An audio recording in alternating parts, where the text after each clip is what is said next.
they go to the P&L and they look at it, and then they look at a few other pages, and then this is what happens. They go, oh, these two numbers are wrong. They don't, who's done that? Yeah. Well, we've got to spend more time in QA, folks.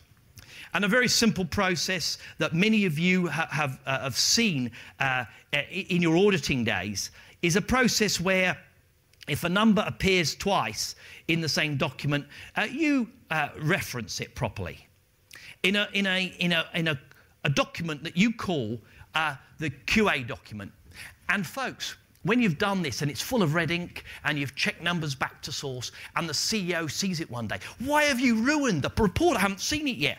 And you say to the CEO, this is a QA we do to make sure that the report you get is perfect. And the CEO goes, you mean to say you do that for me every time? You go, for you, we'd walk on water. And that's how, as accountants, you're best dressed in front. And folks, I'd even recommend that every document you give to the board and CEO, you have a read-through process where the originator listens to somebody else reading back the report to them. It's a way of picking up the mistakes, and many people here may use that. Moving on to reporting, just a time check. Have I got 5 more minutes? Is that how are we doing? Okay.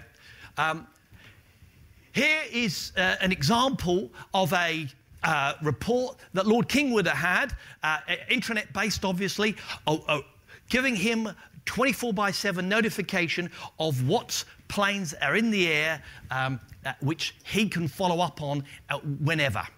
And Lord King would have made the phone call and had that conversation that we've covered.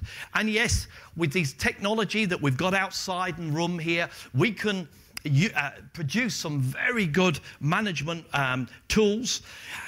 And everybody here in their pack, could you just open up your packs, please? I want you to quickly show that.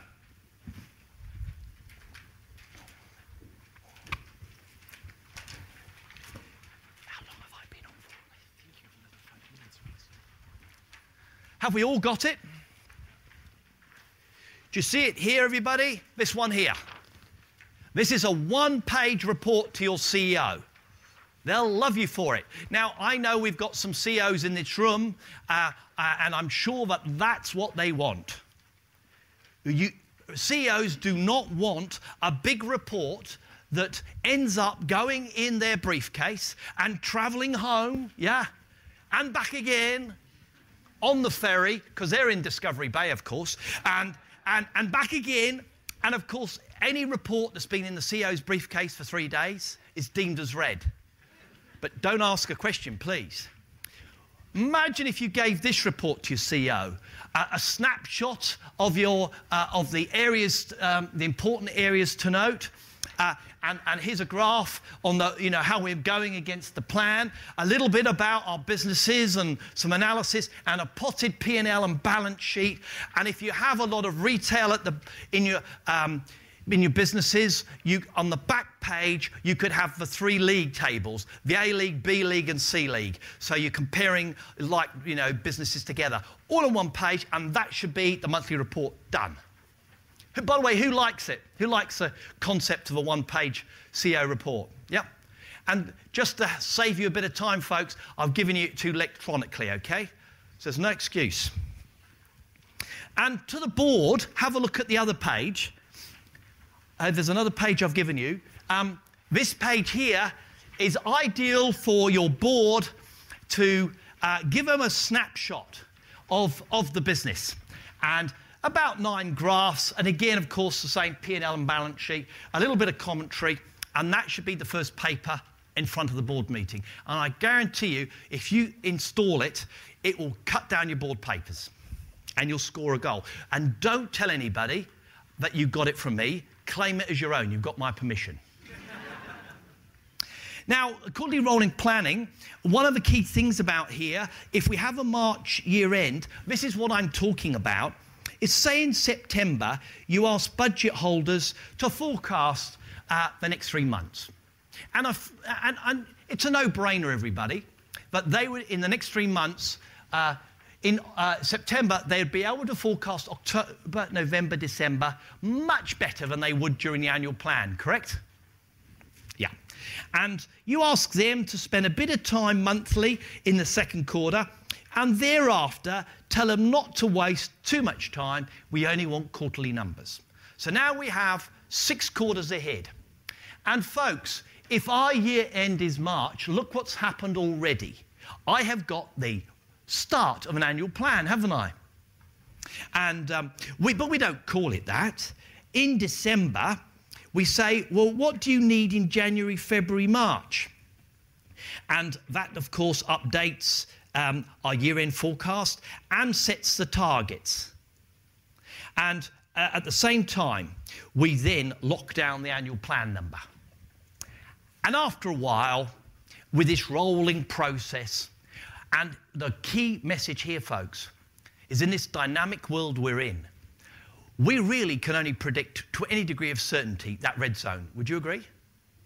And so we fund budget holders on a quarterly basis. Now, when it comes to the annual plan, the budget holders suddenly wake up and they say, are you telling me, David, that I spend 3 months trying to delay the annual planning process so I can get a big chunk of money? And you know, annual planning, do you know what it stands for? Annual politics again. Yeah. You know who wins in the annual planning process? It's the person who's the best actor. Oh, you can't cut me back. Oh, I'm going to go if you touch me, you know. And of course, they've built up all this slush funds, and then you've cut them back to 2.2, and when you clear off, they go, yes, I stuffed them again. And they didn't need 2.2, of course. And so these people now realise that this 2.2 they fought for is just a number.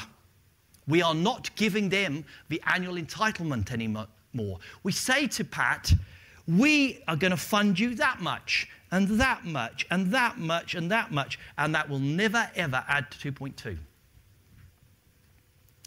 So everybody, there are 10 foundation stones to planning, and there's a paper that I have written for you, and I'd like you to go through it.